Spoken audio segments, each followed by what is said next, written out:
The last thing we are going to look at in organic chemistry is called polymerization. And you may have heard just kind of through life experience about polymers, different types of polymers. Now, we can talk about polymers in terms of biology. There's lots of biological polymers, which we'll cover, as well as there's what we call synthetic polymers, or polymers that are generally made to mimic some of these natural polymers in use of any sort of materials or fibers, things like that. And we'll take a look at those. So a monomer is essentially a small molecule that acts as a building block when we build these polymers. So monomer means single or one, and polymer means many. So polymer is a chain of these building blocks that are joined together. Now this is what we call polymerization. It's the formation of polymers from the reaction of these monomer subunits, or the building of this chain.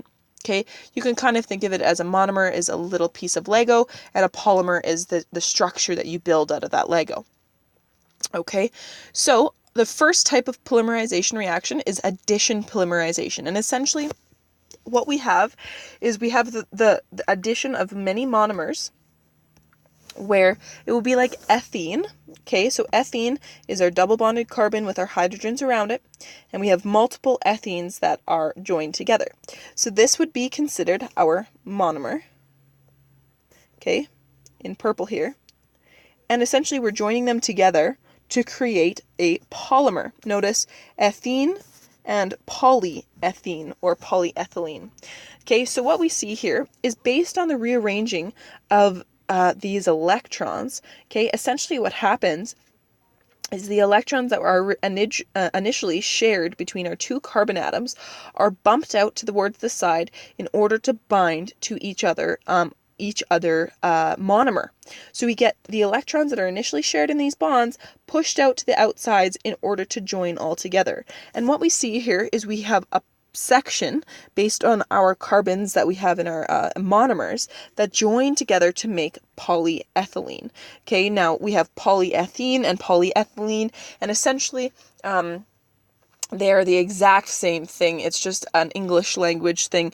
We like to say polyethylene rather than polyethene, and that's, again, the only difference, just based on the name here. There's really no structural difference at all.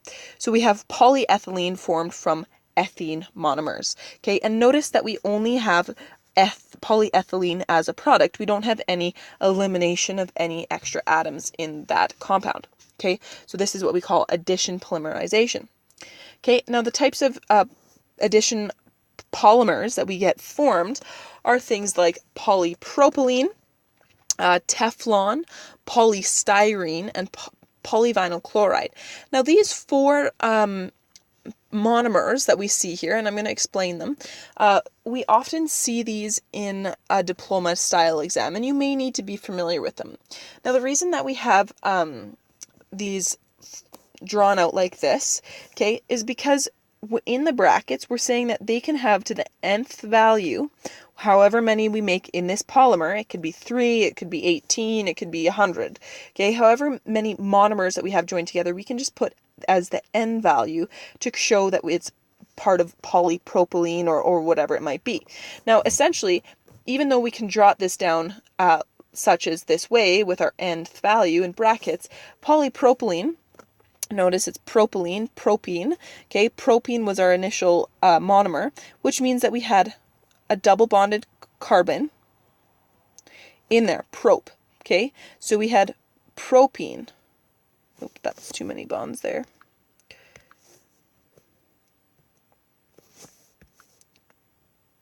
Okay, so we have polypropene that looks something like this, okay, that has this bond, again, shared electrons between our two carbons, was bumped out to make these two bonds. So this, we'll just call it this bond here, where the shared electrons gets bumped out so that we can form new bonds between another propene monomer. Same thing goes for our Teflon, polystyrene, and PVC, or polyvinyl chloride. Obviously, polypropylene can be used for a variety of different things, like rain jackets, anything that has sort of a water-resistant coating on it. Teflon as well. We know we have Teflon-coated pots and pans, which is very common. Polystyrene is styrofoam, any port of styrofoam. Again, because we have a benzene ring in here, part of the reason why it's so dangerous to burn styrofoam is because of this benzene ring that is carcinogenic when you talk about burning styrofoam. Okay, and then PVC, polyvinyl chloride, that's what we make all kinds of pipes and things like that out of, as well as a variety of different entities. Sometimes things like shower curtains and stuff can be made from a polyvinyl chloride as well, although that is more rare than something such as like polypropylene.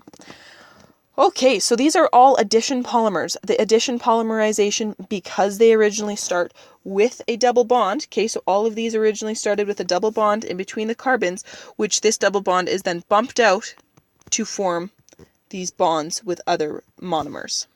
Okay, so that's consistent. We have an addition polymerization reaction. Okay, condensation polymerization is a little bit different. Okay, we see condensation polymerization mostly in biological molecules, not organic, but biological.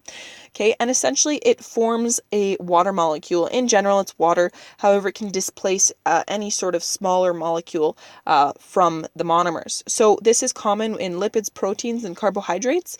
And essentially what we see is lipids have a synthetic similarity to polyesters, and proteins have a similarity to synthetic nylon, and carbohydrates to cellulose polymers as well. So we see how lipids and polyesters are similar, proteins and nylons are similar, and carbohydrates and cellulose polymers are similar. So we're going to take a look at a few of those condensation reactions in the biological molecules as well as a synthetic similar. So in lipids, we have a glycerol backbone with a fatty acid, which gives you some sort of fat and water. Now, our glycerol backbone, glycerol meaning an alcohol, and a fatty acid, which is like a carboxylic acid. So what we remember from our esterification reaction or our other organic reactions is that if we have an alcohol and a carboxylic acid, we get an esterification reaction. So essentially, we have polyesters, which is our synthetic similar to lipids. Okay, but lipids, we also get a glycerol backbone. Now, glycerol only has 3 hydroxyl groups that can be displaced, so it's not fully a polyester. It's not fully a polymerization reaction because we can only have a triester or a triol. Okay, so we have a glycerol, meaning that we can have 3 possible fatty acids that join, and again, we have fat and water.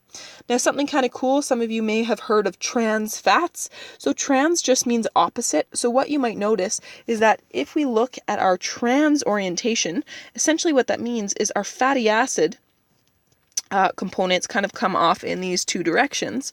And in a cis orientation, okay, looks something like this. So trans fats are generally considered to be bad fats, and it's partly because of the orientation of the fatty acids that come off of that glycerol. And again, essentially, it's just based on how those trans fats are broken down in your body. Your body can break something in the cis orientation, break it down a little bit easier, and it's a little bit better for you than something in a trans orientation. Again, based on the properties of that compound and how that gets broken down in the body. Okay, so if we look at, again, our polyester, polyester fibers used for many different things, for synthetic fibered clothing, things like that. And if we consider a polyester being initially, we have our carboxylic acid group and an alcohol group, which you kind of can think about, and we have multiple of those subunits that we bring together to create a polyester. Now, this polyester, again, made from a carboxylic acid, which we will consider to be the red triangles, and our alcohol, which will have the blue circles here, and combined we make a polyester. So instead of just a single esterification reaction with a carboxylic acid and an alcohol, we get many carboxylic acids and many alcohols forming a polyester, or many esters. So in this case, we have p-phthalic acid and ethylene glycol. Okay, so we have ethylene glycol and p-phthalic acid, and we get multiple of those subunits. We see that it's repeated here.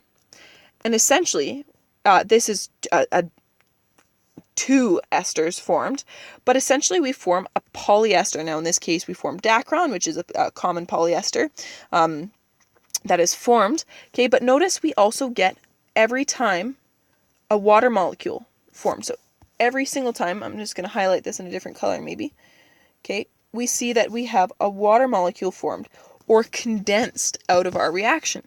So every time we have this polyester formed, we get condensation of the water, or water is eliminated from that reaction. So we get a condensation reaction. So we get two products, one being our polymer, or in this case our polyester, and one being our water molecule. So that is something to keep in mind with our condensation reactions. Okay, so lipids and polyesters are our two similarities in that sort of chunk of condensation reactions. Next, we can look at proteins. Again, protein formation is a natural biological process. And when we look at the formation of proteins, okay, we have our monomers being our amino acids. So we have multiple amino acids, 20 essential amino acids, if you've taken any biology courses. And essentially, between our amino acids, we get an amine bond, okay, or a peptide bond that is formed. Now, in order to form that peptide bond, we form it between our carboxylic end and our nitrogen or amine end or amide end. Okay, so we get this reaction, which is highlighted in blue. We get the removal of a hydrogen and a hydroxyl group to form our water. Okay, so this is our water that's formed. And essentially, again, because of the nature of electronegativities and electron sharing, this nitrogen that's left behind really wants to bond with this carbon here, which is what we get. We get a bond between our carbon and our nitrogen. Okay, so what we get is two amino acids. The two that are in this example are glycine and alanine, and we get a dipeptide and water. So water is condensed out of that reaction. Again, we get a peptide bond in between this carbon and this nitrogen right here. This is a peptide bond formed between two amino acids. Okay, again, we see that in this reaction. We have an amino acid, our amide bond, water is a product, and we would build a polypeptide chain. Now, generally, we don't have proteins that are dipeptides. We have proteins that are many, many, many amino acids long, forming a protein chain or a polypeptide. Okay, so again, polypeptide is a polymer. So pretty cool when we're looking at biological molecules. Okay, the similarity to a peptide is nylon. And what we see here is that we have our nylon polymer chain and a nylon polymer chain. Again, we have a bond here between a carbon and a nitrogen, meaning that this is our sort of our amide bond. Now, interestingly enough, when we have a nylon polymer, okay, we get hydrogen bonding because of the nature. We have two lone pairs on this oxygen. Okay, if you remember from our Lewis diagrams and bonding, things like that. And essentially, because the hydrogen, the direction of the hydrogen in this initial polymer chain is directly oriented so that it can interact with this oxygen, we get hydrogen bonding, which makes it an even stronger polymer. It makes it a strong synthetic fiber, okay, which is why nylon is commonly used in ropes and things like that, is because it's a strong hydrogen bond, making it a strong polymer, which is pretty interesting. Now, we also have hydrogen bonding in proteins, which make them quite complex molecules. And again, that hydrogen bonding holds them into different shapes. Now, something if you've taken a biology course, you might know that proteins fold in different ways to create what we call alpha helices and beta pleated sheets. And that is all a result of hydrogen bonding, keeping those molecules in those shapes. And those shapes are important for things like many molecules such as hemoglobin requires that hydrogen bonding to keep in that structure, keep in that formation in order for oxygen to bond to carry it around your body. So it's really hydrogen bonding in these polymers are very important. Okay, last one we can take a look at is between sugars and starches. Again, a cellulose synthetic is a similarity to this. I don't have a slide with an image of that because it's essentially the same thing, but a starch is essentially just many, many sugar subunits or sugar monomers that are simple sugars such as glucose or fructose, creating a more complex chain. Now, sucrose is a combination of glucose and fructose being formed, okay, and essentially we have these carbon bonds reactions in here, creating a more complex sugar, such as sucrose. So we have primary sugars, which would be like glucose and fructose, and then our secondary sugar being sucrose. Again, we're building a chain from single monomers. Now, in the case of sugars and starches, we have many monomers. In other words, we have glucose and fructose creating a polymer, and depending on the combination of, say, glucose and fructose and any other primary sugar, we can get a different starch or a different, more complex sugar being formed. But the point is, again, notice water is condensed, water is formed from this reaction. The hydroxide and the hydrogen are displaced, forming water. So there's a variety of polymerization reactions. We do see some polymerization questions on exams as well as diplomas, so you should be quite familiar with this concept, and you should be able to identify some of the main polymers and their constituent monomers that form them when we're looking at an exam. So again, as usual, if you need to go back and take a look at some extra notes and some of the examples, rewind and do that now, and good luck.